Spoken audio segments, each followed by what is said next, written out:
Sophie Bazin, bonjour. Bonjour. Vous êtes avec nous aujourd'hui car du 5 février au 7 mars, vous présentez au Pôle enfance de la bibliothèque Alexis de Tocqueville l'exposition Beau Dodo qui rassemble des illustrations originales de 4 livres publiés par votre maison d'édition Dodovol. Première question, pourquoi ce nom Dodovol? Donc Dodovol, c'est un petit peu comme Pigeon Vol, qui est un petit jeu dont les anciens se souviennent. On a créé la maison d'édition à La Réunion et donc prendre l'emblème du dodo, qui est un oiseau disparu mais qui a vécu à Maurice, c'était déjà nous placer un petit peu dans l'ailleurs et signifier un peu que La Réunion n'est pas un caillou isolé mais s'inscrit dans un archipel. Le dodo, c'est un animal plutôt débonnaire, sympathique et qu'on a fait disparaître en très peu de temps dès qu'on l'a découvert, en fait, dès que les hommes sont arrivés sur sa petite île. Pour nous, c'est l'idée de la fragilité du vivant. Et donc, en choisissant ce nom, on voulait rappeler que voilà, on a une responsabilité par rapport à notre environnement, parce que dès le départ, la maison Dodovol, c'était un peu pour témoigner des cultures en voie de disparition, des langues aussi minorées. C'est une maison qui a pour ambition de retrouver de l'équilibre et de l'équitable aussi. Voilà. Donc le dodo est assez sympathique, je l'ai dans les cheveux, il fascine assez les enfants avec qui je travaille et Dodovol, on donne des ailes aux enfants avec nos livres pour qu'ils disparaissent pas et que leur enfance perdure aussi.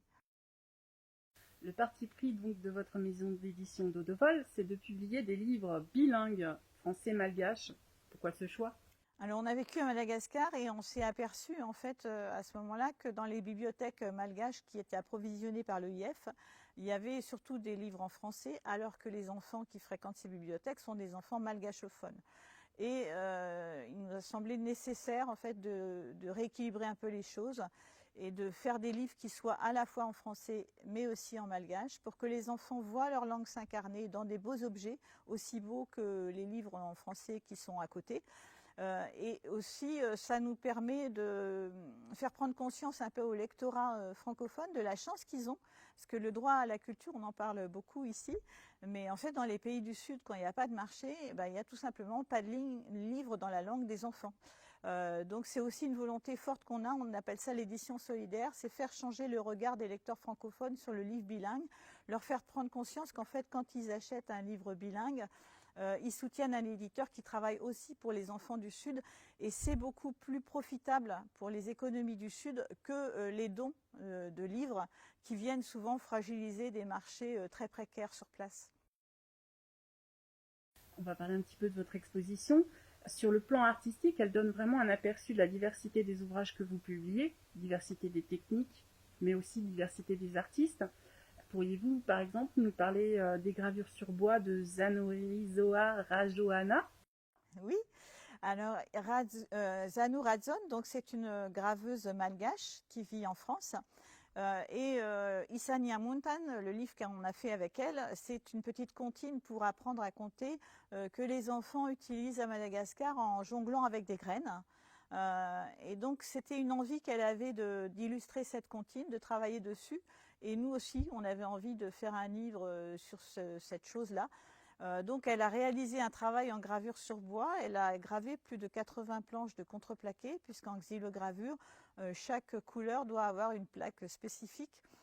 Ça représentait un gros travail, mais bon, elle a fait un très très joli livre, Issa Montan, même si c'est un livre qu'on a un peu du mal à défendre ici, parce qu'effectivement c'est une comptine malgache, mais il y a une traduction à la fin. Mais c'est quand même un très bel objet, je trouve. Cette collection tout carton est d'ailleurs là pour défendre le travail d'artistes visuels de l'océan Indien. D'accord. Une autre technique que vous avez pu utiliser, c'est de la gravure sur briques alimentaires de Marie Desailes dans Le Loup végétalien. J'avoue que je ne connaissais pas. Oui, alors ça c'est une technique que connaissent les graveurs. En fait, on peut graver sur tout.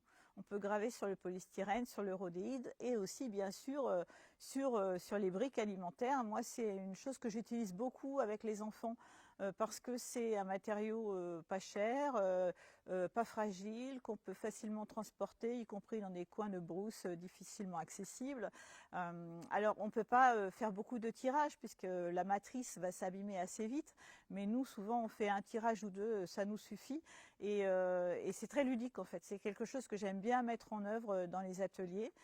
Donc là, pour le loup végétalien, j'ai utilisé de la brique alimentaire avec la gravure en pointe sèche, donc au compas en fait, enfin une pointe comme ça, assimilable au compas. Mais on peut aussi faire des monotypes en gravant avec la pointe d'un stylo bille. Voilà, c'est quelque chose que j'aime bien réutiliser dans les ateliers et que connaissent la plupart des graveurs.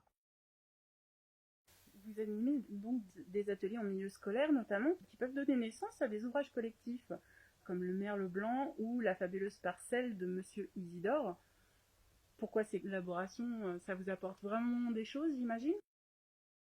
Ah oui, oui, oui, oui. D'abord parce qu'on est nombreux, donc à plus nombreux, on a plus d'imagination.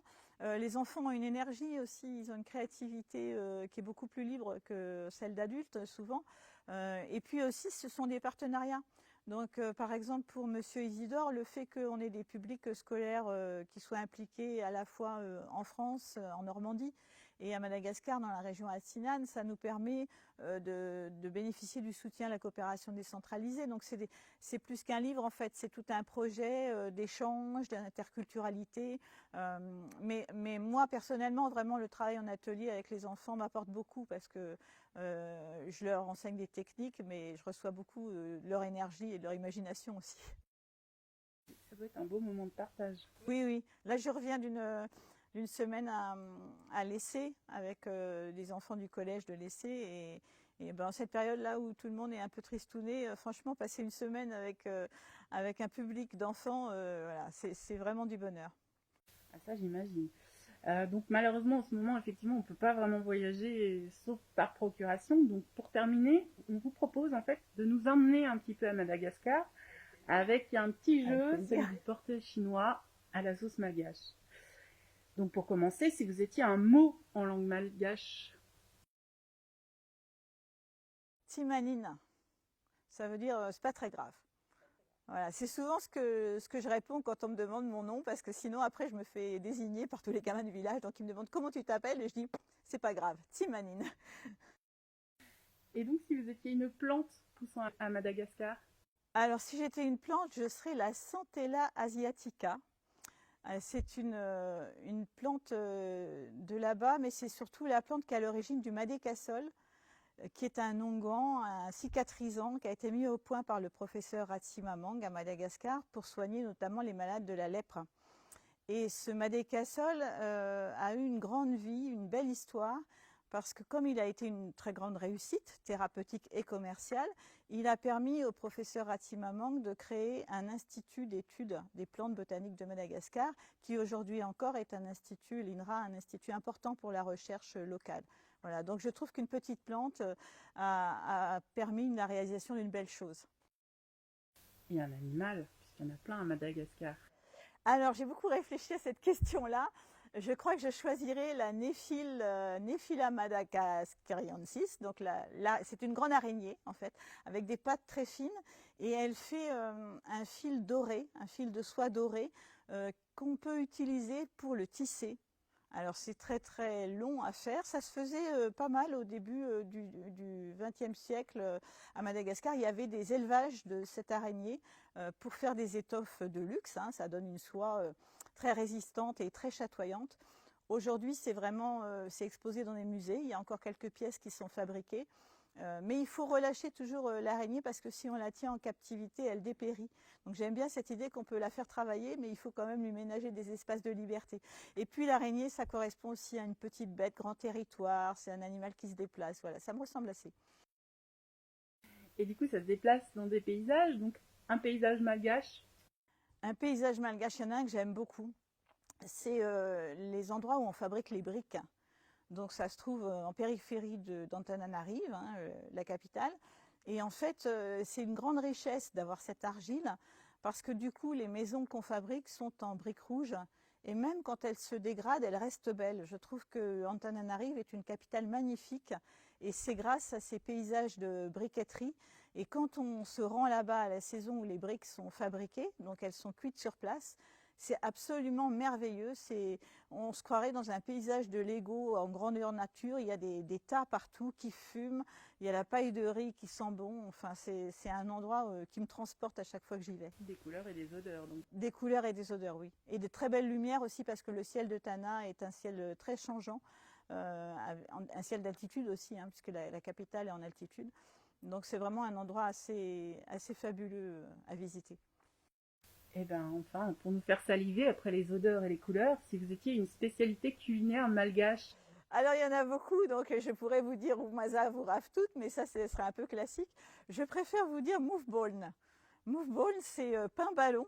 On appelle aussi mouffarine, c'est-à-dire en fait c'est juste un petit beignet très très modeste avec de la farine frite dans l'huile. Et quand on le mange en général c'est le matin avec un café bien fort. C'est pas très sucré, ça tient bien au corps et moi j'en raffole. Franchement le café, le petit déjeuner au moufboln, il n'y a pas mieux pour moi. Ça a l'air très bon. Ben, je vous remercie beaucoup pour cet entretien, puis on vous retrouve pour votre exposition au Pôle Enfance Voilà. du 5 février Jusqu'au 7 mars. au 7 mars. Merci. Merci.